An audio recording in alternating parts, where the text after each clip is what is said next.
आज हम लोग बात करने वाले हैं बीए पार्ट 1 हिस्ट्री ऑनर्स का पेपर वन का ये चैप्टर 5 है और चैप्टर 5 का ये भाग 2 है। भाग 1 तक बहुत अच्छा से हम लोग पढ़ लिए थे। भाग 1 में हम लोगों ने क्या पढ़ा था, वैदिक सभ्यता के बारे में हम लोग पढ़ रहे थे। तो ये समझ लिए थे कि वैदिक सभ्यता के लोग कौन थे, तो कौन थे, वो आर्य थे। और आर्य कहाँ से आए थे ये सब पूरा डिटेल में समझ लिए थे कि आर्य मध्य एशिया से आए थे। और ये किनका कथन था, मैक्स मुलर का कथन था। ये कैसे पता चला कि आर्य मध्य एशिया से आए थे, उनके रहन सहन और ये उनके बारे में हमको जानकारी कैसे मिला, ये सबके बारे में पिछले भाग में बहुत अच्छा से हम लोग पढ़ लिए हैं। अगर आपने नहीं देखा है तो लिंक डिस्क्रिप्शन में होगा, प्लेलिस्ट का, वहां से देख सकते हैं, या इसी चैनल पर प्लेलिस्ट भी बना हुआ होगा, वहां से भी देख सकते हैं। अब चलिए हम लोग अगले भाग की तरफ बढ़ते हैं। वैदिक सभ्यता के बारे में अब पढ़ते हैं, वो लोग कैसे थे। आपको पता है कि ये इस क्षेत्र में सप्त सिंधु प्रदेश, यानी कि ये वाला जो क्षेत्र है, ये वाला क्षेत्र, इस क्षेत्र में आकर रहने लगे थे। और धीरे धीरे इनका जो प्रसार है, ये प्रसार इधर की तरफ होने लगा था, इधर बढ़ने लगे थे, इधर आगे ये लोग बढ़ने लगे थे। अब ये सप्त सिंधु प्रदेश यानी कि सिंधु और उसकी सहायक नदियां, मतलब कुल 7 नदियों के तो किनारे ये रहते ही थे, साथ में अब इस इधर नदी की तरफ बढ़ने लगे। गंगा नदी के किनारे भी ये लोग रहने लगे, यमुना गंगा नदी के किनारे भी ये लोग आगे बढ़ने लगे, क्योंकि ये थे समूह में, मतलब कबीला बनाकर रहते थे। मान लीजिए एक कबीला में, एक समूह में 50 लोग, 60 लोग या 100 लोग रहते हैं, फिर दूसरा कबीला, फिर तीसरा कबीला, ऐसे करके बहुत सारे इनके कबीले थे। कबीला मतलब समझिए कि वो अपना जो तंबू टाइप का होता है ना, वही लगा कर रहते, तो उसी को कबीला बोलते हैं। आप मूवी में देखे भी होंगे, बहुत सारे मूवी में जो कबीला का सीन दिखाया गया, ये वैदिक सभ्यता का नहीं, वो अलग से लोग, कि बहुत सारे ऐसे लोगों को दिखाया गया मूवी में, जो बहुत सारे मूवी है जिसमें कि लोग कबीले के तरह रहते हैं, और एक जगह फिर दूसरे जगह फिर तीसरे जगह, और कबीला का एक प्रमुख हुआ करता था, क्योंकि बिना प्रमुख का कबीला चलेगा ही नहीं। कहीं पर भी कोई भी संस्था चलाना हो, कोई भी गांव चलाना हो, कोई भी देश चलाना हो, कुछ भी बड़ा चीज अगर चलाना होगा तो उसका एक प्रमुख रखना पड़ेगा, क्योंकि मुख्य निर्णय वही ना करेगा, अंतिम निर्णय उसी का होना चाहिए। मतलब सबकी सहमति तो होगी, लेकिन अंतिम निर्णय किसका होना चाहिए, उसी का। कोई भी संस्था बड़ा चलाना होता है, हम लोग को प्रमुख एक रखना पड़ता है, ठीक है। तो ये लोग, अब इनका प्रसार आगे होने लगा था, इनका प्रसार आगे होने लगा था। तो आप कहेंगे कि इनका प्रसार आगे होने लगा था, ये आपको कैसे पता चला? मतलब आपको, मतलब हमको, तो हम लोगों को तो किताबों से और इतिहासकारों से पता चलता है। तो आप कहेंगे कि इतिहासकार को कहां से पता चला? मतलब इतिहासकारों को कौन बताया? वैदिक सभ्यता के लोग आकर बताए कि देखिए हम यहाँ पर रहते थे, पहले इधर मध्य एशिया में रहते थे, अब इधर आने लगे, आकर इधर रहने लगे?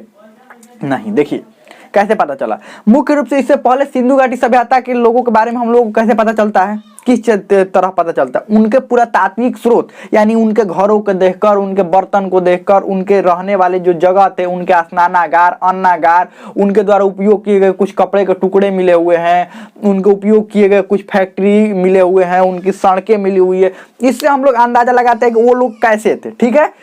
अब इनके बारे में हम लोग कैसे अंदाजा लगाएंगे? देखिए कैसे अंदाजा, इतिहास पढ़ने का यही सबसे बेस्ट होता है कि आप अनुमान लगाना सीख जाते हैं कि अगर ये ऐसे रहते होंगे तो ऐसा था, ये ऐसे रहते होंगे तो ऐसा था। देखिए तो इनका जो स्रोत मिला हुआ, अब थोड़ा ये वैदिक सभ्यता और वैदिक काल में थोड़ा सा अंतर जान लेते हैं। बहुत सारे बच्चे यहीं पर कंफ्यूज कर जाते हैं कि वैदिक सभ्यता क्या था और वैदिक काल क्या था। वैदिक सभ्यता वैदिक काल के दौरान, काल का मतलब क्या होता है, समय, समय।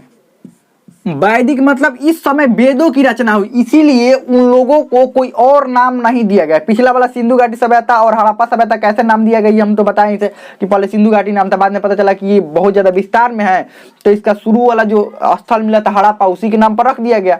लेकिन इन लोगों को कैसे नाम रखा गया? देखा गया कि इस काल में जब ये लोग हैं, इस समय वेदों की रचना हुई, 4 वेदों की रचना हुई। शुरू में प्रारंभ में एगो ऋग्वेद की और बाद में 3 वेद की रचना हुई, जिनको उत्तर वेद कहते हैं।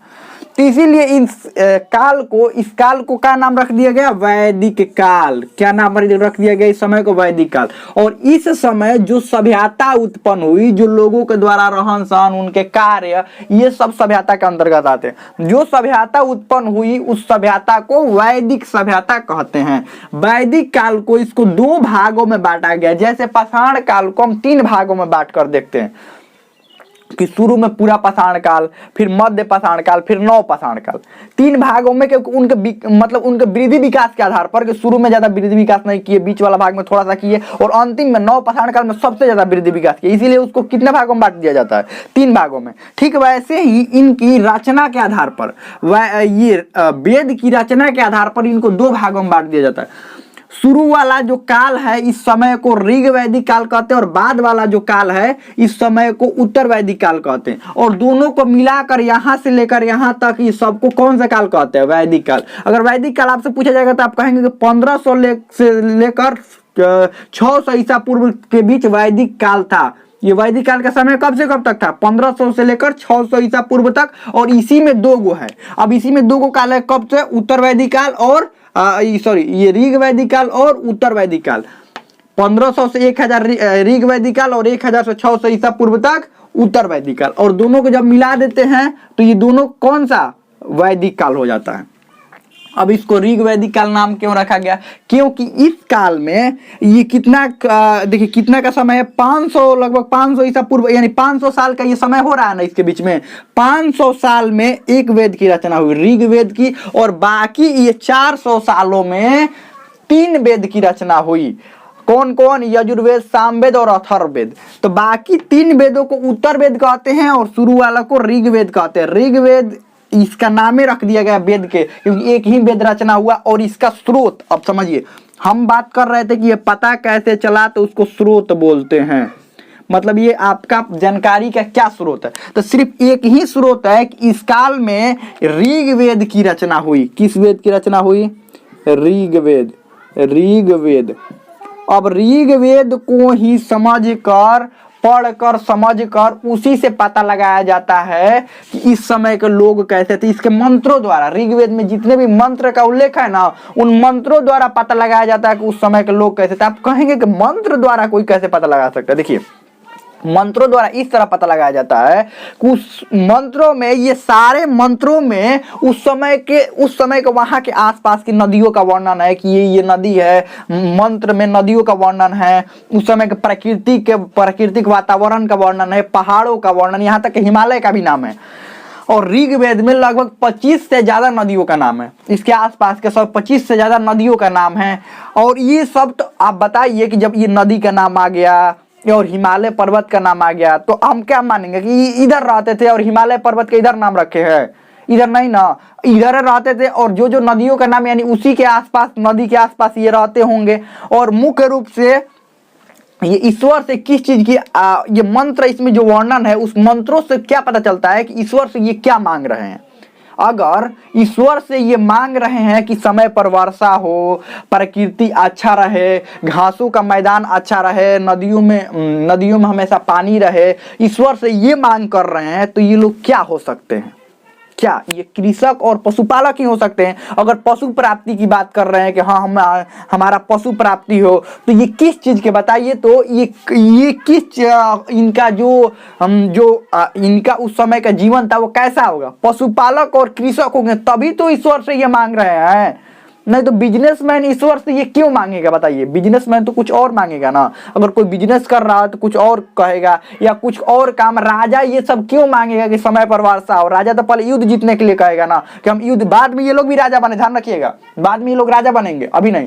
तो राजा जब आएंगे तो राजा अपने पहले लड़ाई के बारे में देखेंगे, या अपने साम्राज्य विस्तार को देखेंगे, अपना धन के बारे में देखेंगे ना। ईश्वर से वर्षा के बारे में तो बाद में बात करेंगे, ईश्वर से वर्षा के बारे में बाद में बात करेंगे। पहले बात करेंगे लड़ाई के लिए, और ये मतलब ये अपना युद्ध जीतने के लिए, साम्राज्य विस्तार के लिए, धन के लिए, ये सब बात करेंगे ना। तो इसमें अधिकतर जो मंत्र है वो प्रकृति के लिए है, ईश्वर के, मतलब प्रकृति के लिए कि समय पर वर्षा हो, वातावरण सही रहे, नदियों के बारे में, ये सब के बारे में वर्णन है, पहाड़ों के बारे में वर्णन है। तो इसी से हम लोगों को जानकारी मिलता है कि ऋग्वेद का मतलब ऋग्वैदिक काल के लोग कैसे थे। सिर्फ एक ही स्रोत है, मात्र एक ही स्रोत इन लोगों को जानने का।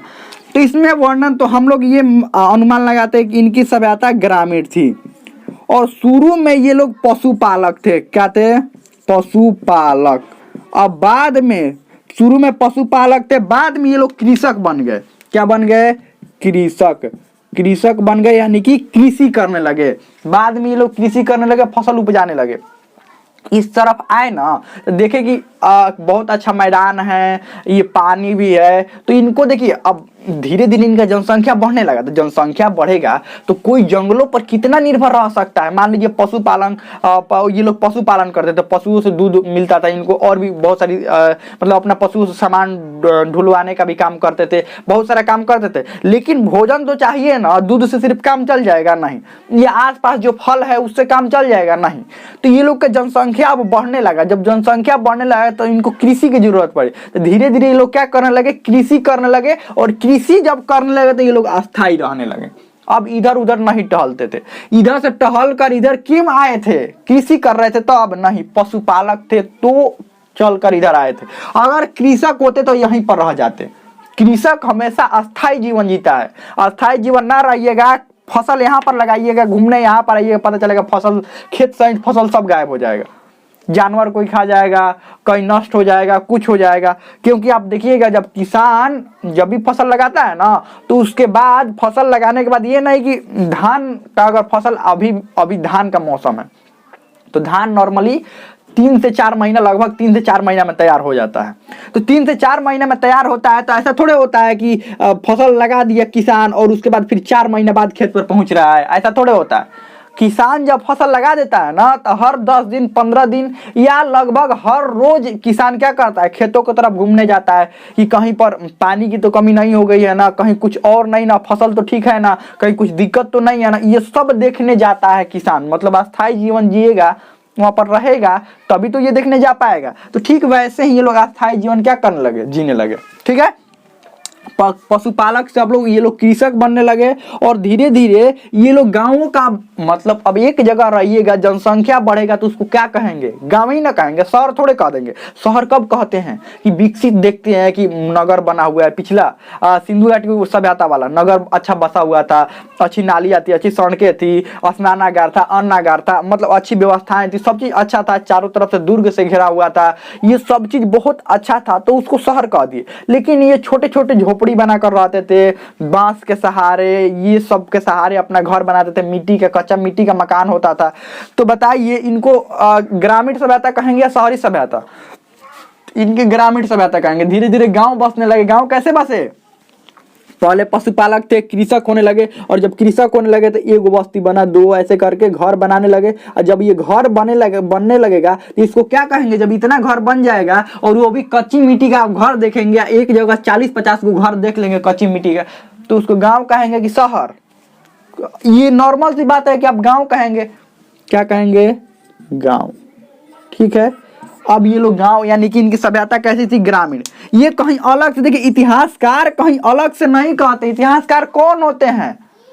थोड़े मतलब ये बात है कि इतिहासकार पढ़े लिखे बहुत अच्छा होते हैं, लेकिन वो भी तो अनुमाने लगाते हैं ना, उनको कौन सा एग्जैक्ट डाटा कोई दिया हुआ रहता है? कोई साइंस थोड़े एक एक्सपेरिमेंट किए और उसके आधार पर लिख दिए कि हाँ ये हो रहा है, मतलब सही है।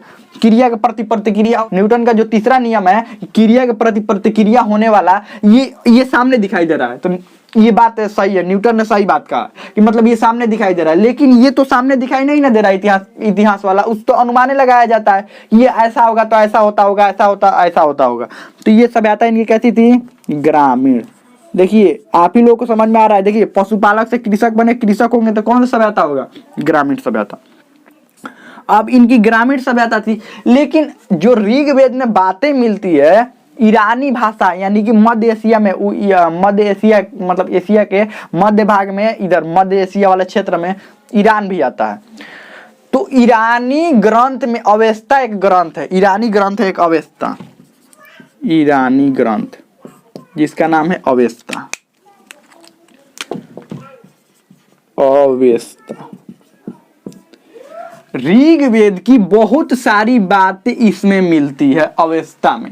तो इससे भी एक प्रमाणित होता है कि इधर का ग्रंथ की अगर बातें ऋग्वेद में मिल रही है तो इधर के लोग आए होंगे, तो इधर भी ये रचना हुआ होगा, इधर भी क्या हुआ होगा? रचना हुआ होगा। तो ये अवेस्ता ध्यान रखिएगा, पूछ दिया जाता है कि ईरानी भाषा के ग्रंथ अवेस्ता से कौन सा ये ऋग्वेद में मिलता जुलता है? नहीं, ऋग्वेद के मतलब कुछ बातें इससे मिलती जुलती है, सब बातें नहीं मिलता है, कुछ बातें क्या होती है? मिलती जुलती है। अब बात करेंगे कि ब्रह्मर्षि देश किसे कहते हैं। जैसे हम लोग सप्त सैंधव प्रदेश समझ ले कि ये तो सप्त सैंधव प्रदेश है, सप्त सैंधव प्रदेश। प्रदेश समझ लिए। अब हम लोग बात करते हैं कि ब्रह्मर्षि देश का भी नाम सुनने के लिए मिलता है हम लोग को। ब्रह्मर्षि देश आखिर कौन था? ब्रह्मर्षि देश का भी नाम हमको सुनने के लिए मिलता है। तो ये देखते हैं ब्रह्मर्षि देश कौन सा क्षेत्र को कहते हैं। ब्रह्मर्षि देश, ब्रह्मर्षि देश ये गंगा और यमुना के जो द्वाब थे, जो मध्य वाला भाग थे, उसको कहते हैं गंगा और यमुना। गंगा व यमुना, इन नदियों के इनके द्वाब वाले क्षेत्र को, इनको कौन सा क्षेत्र? द्वाब, द्वाब वाले क्षेत्र को ब्रह्मर्षि देश कहते हैं। अब ये लोग इधर की तरफ बढ़ने लगे, गंगा यमुना के क्षेत्र में भी ये लोग क्या करने लगे? रहने लगे। और उस क्षेत्र में जो लोग रहते थे उनको ब्रह्मर्षि देश का लोग कहा जाता था, यानी कि उस क्षेत्र को ब्रह्मर्षि देश कहा जाता था। ध्यान रखिएगा, ये छोटे छोटे हिस्सों में बटे हुए थे। ठीक है, आगे बढ़ते हैं। और कुछ नदी जो प्रमुख है, देखिए बहुत सारी नदियां हैं जिनका प्राचीन नाम है। प्राचीन मतलब इस समय लोग ऋग वैदिक काल में उन नदियों को अलग नाम से जानते हैं और अब हम लोग अलग नाम से जानते हैं। तो थोड़ा नाम जान लेते हैं कौन कौन सी जो महत्वपूर्ण नदी है। जैसे रावी नदी, जैसे रावी, रावी नदी, सतलज नदी, रावी, सतलज, झेलम और ब्यास नदी। और भी बहुत सारी नदियां हैं, लेकिन प्रमुख यही नदी है जिनके बारे में हम लोग को थोड़ा जानना है। रावी को पारुष्णी नदी कहते हैं। पारुष्णी, पारुष्णी नदी। ठीक है, सतलज को शत्रुदी नदी कहते हैं। शत्रुदी नदी।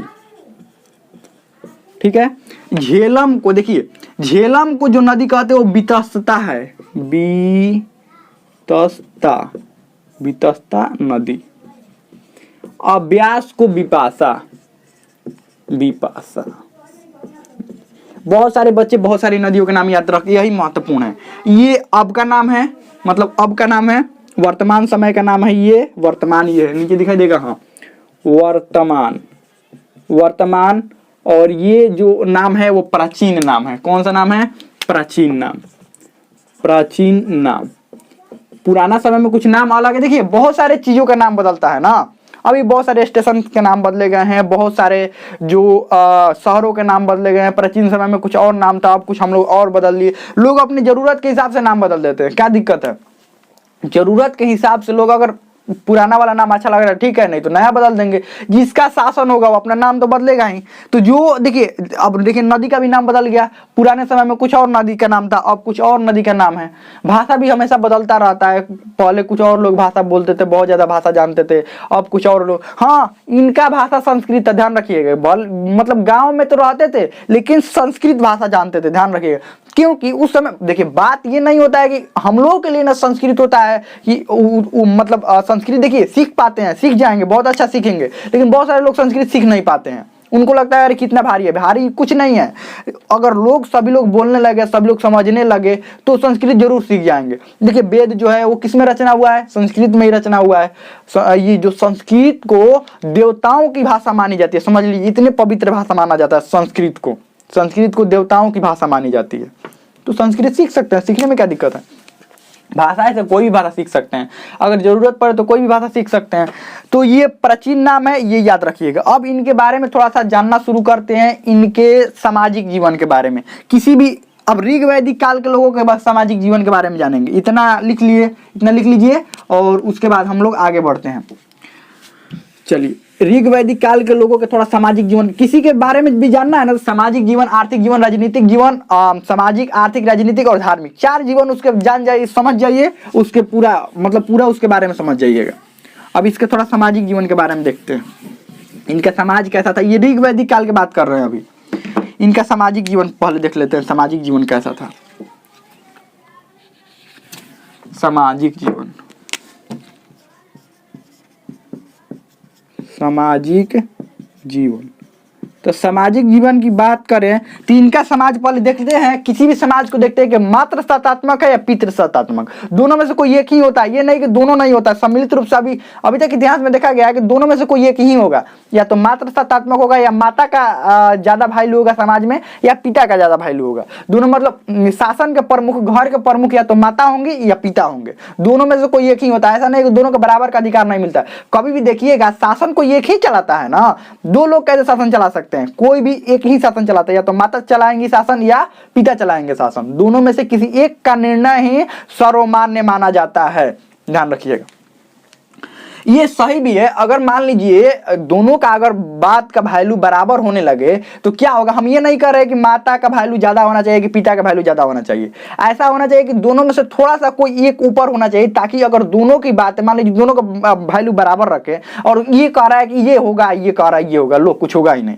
अगर दोनों का वैल्यू बराबर होगा तो दोनों में मान लीजिए कोई भी निर्णय पर अगर विवाद हुआ तो दोनों का वैल्यू बराबर है, तो वो कहेगा कि नहीं ये होना चाहिए, वो कहेगा ये होना चाहिए, लो होगा ही नहीं। और ये का वैल्यू ज्यादा होगा तो जिसका ज्यादा वैल्यू होगा उसी का बात माना जाएगा, तो बात वही होता है। अब ये नहीं कर रहे किसका वैल्यू ज्यादा होना चाहिए किसका कम होना चाहिए, ये तो अलग ही बात है। सामाजिक जीवन, तो इनका जीवन जो था वो मुख्य रूप से पितृसत्तात्मक था, पितृसत्तात्मक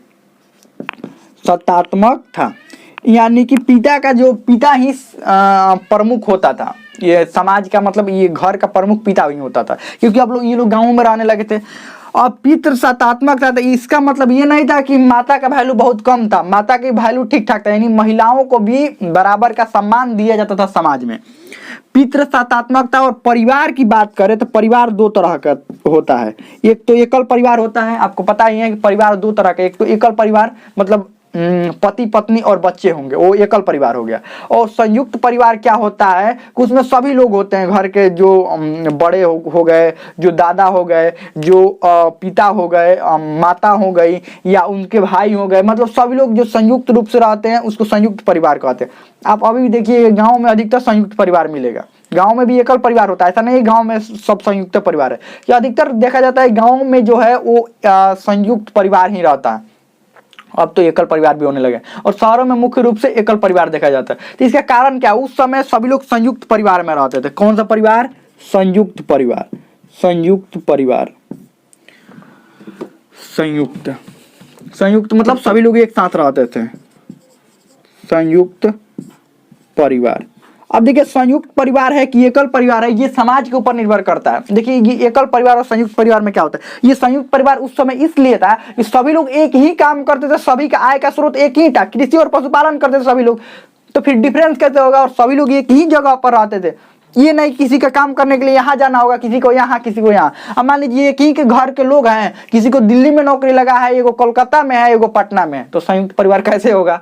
पता ये 3 भाई हैं, एक दिल्ली में है, उसका एगो का नौकरी लगा है या काम कर रहा है, बिजनेस कर रहा है, कुछ भी कर रहा है, एगो कोलकाता में है और एगो पटना में है, तो बताइए ये कैसे हो सकता है कि संयुक्त परिवार हो। तो समाज के ऊपर, उनके कार्यों के ऊपर भी निर्भर करता है। और एक बात, संयुक्त परिवार में ये कैसे एकल परिवार हो जाता है, मान लीजिए किसी का आय 10,000 है तो किसी का 20,000 है तो किसी का 50,000 है, तो यही दिक्कत हो जाता है। अगर सबका आय बराबर हो, सभी लोग कृषि करने वाले हो, तो मुख्य रूप से संयुक्त परिवार का यही विशेषता होता है कि सभी लोग क्या हो, एक ही तरह के लोग हों, मतलब उनका आय बराबर हो, या एक ही जगह पर रहते हों, या उनका आय बराबर, तभी संयुक्त परिवार रह सकता है। नहीं तो उनका आय मान लीजिए किसी का 50,000 है, किसी का 1 लाख है, किसी का 1.5 लाख है, किसी का 2 लाख है, तो सभी लोग अलग अलग रहना चाहते हैं, ध्यान रखिएगा। या वो काम करने का जगह अगर अलग अलग होता है, इनके काम करने की जगह एक ही था, इसीलिए लोग संयुक्त परिवार थे। आगे बढ़ते हैं, संयुक्त परिवार के बाद की बात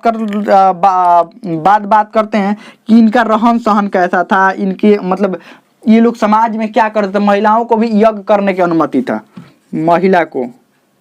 महिला को यज्ञ करने के मतलब यज्ञ, पति के साथ बैठकर यज्ञ करने की अनुमति थी। और बाल विवाह, सती प्रथा ये सब कुछ नहीं था, दहेज प्रथा ये सब कुछ नहीं था। और यहाँ पर वर्ण व्यवस्था का भी प्रमाण मिला हुआ है। आप कहेंगे वर्ण व्यवस्था, हाँ, ऋग्वेद के 10वें मंडल में पुरुष सूक्त में, यानी कि वर्ण व्यवस्था का प्रमाण कहाँ पर मिला हुआ है, वर्ण व्यवस्था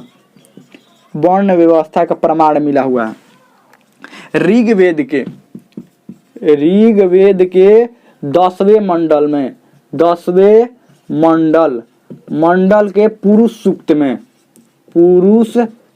में मिला हुआ है। 4 प्रकार के वर्ण व्यवस्था मिला हुआ है, आपको पता है, ब्राह्मण, क्षत्रिय, वैश्य और शूद्र। तो और एक और बात समझिए, उस समय कार्यों के आधार पर निर्भर किया जाता था कि कौन कौन से वर्ण व्यवस्था में, वर्ण व्यवस्था आपको पता है कि ये 4 प्रकार के होते हैं।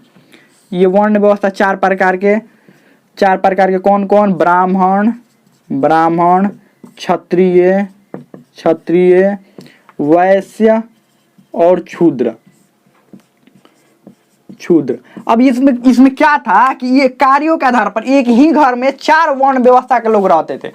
4, अगर कोई मान लीजिए कोई किसी को शिक्षा दे रहा है, कोई ज्ञान दे रहा है, कोई किसी को मंत्र सिखा रहा है, क्योंकि जब ऋग्वेद की रचना हुई तो मंत्रों सिखाने का भी उस समय ऋग्वेद रट रट कर याद किया जाता था। तो कोई भी समझाने वाला तो होना चाहिए ना ऋग्वेद के मंत्रों को। तो क्या हुआ, ऋग्वेद की जब रचना हुई तो उस समय मतलब अब गांव में रहने लगे थे, तो एक दूसरे को थोड़ा सा शिक्षा के क्षेत्र में ये लोग आगे बढ़ने लगे थे। कुछ देखिए, शिक्षा का मतलब ये नहीं कि अभी जो शिक्षा है ऐसा नहीं, शिक्षा का मतलब कि उनके आसपास के जंगलों के बारे में जानकारी होना चाहिए, कृषि के बारे में, और भी बहुत सारे मंत्रों के बारे में, उनके ईश्वर के बारे में, ये सब के बारे में जो जानकारी देते थे, यानी कि जो शिक्षा देते थे, जो मंत्र बताते थे, जो यज्ञ करवाते थे, ये सब मतलब उसमें शिक्षक की अगर बात करें कि शिक्षक, उसमें मतलब शिक्षा जो थे उसी को ना शिक्षक बोलते हैं। तो कोई बारे में बताना या शिक्षा देना, ये सब ब्राह्मण होते थे।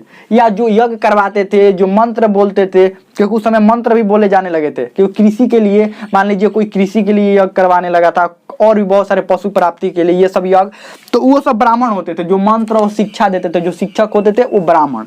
क्षत्रिय कौन होते थे कि उस समय अब अपने खेतों की और अपने पशुओं की रक्षा की जाने लगी थी, क्योंकि अब युद्ध भी धीरे धीरे ये लोग क्या होने लगे थे, युद्ध भी धीरे धीरे होने लगा था। क्यों? क्योंकि एक कबीला दूसरे कबीला से चाहता था कि पशु उससे लूट रहे, हम मतलब पशु ले लें उनसे।